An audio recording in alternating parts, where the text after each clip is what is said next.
Hello. तर आज ना संध्याकाळच्या वेळेस ना खूप कंटाळा आलेला.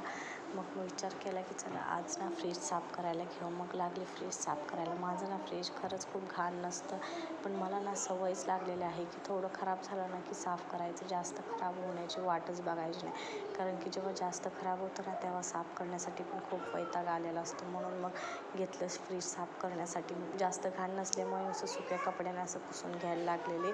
आणि मग भाजीपाला पण संपलेला होता. मग विचार केला फ्रीज साफ करून घेतलं का मग भाजीपाला आणला का मग स्टोअर करायला टेन्शन नसतं. म्हणून मग फ्रीज साफ करायला लागले. मग फ्रीज साफ करून झाल्यानंतर ना बाकी भरपूर कामं होती.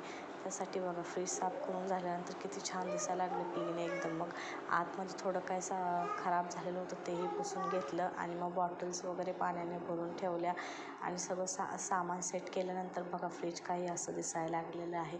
किती छान दिसतं ना साफ केल्यानंतर. मग संध्याकाळची स्वयंपाकाची तयारी झाली. मग विचार केला जेवणामध्ये आज बनवू काय. मग काय ह्यांनाला फोन केला. ह्यांनी बोलले अंडा तोडफोड बनव. आणि ना आम्हाला ना जास्त मसाला टाकलेला अजिबात जेवण आवडत नाही.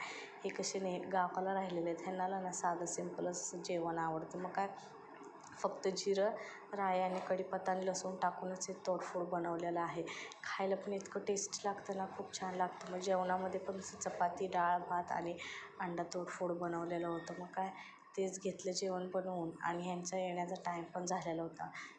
कोथिंबीर टाकून घेतली आणि मस्त सर्व केलं. आवडलं असेल तर लाईक आणि सबस्क्राईब करा. बाय.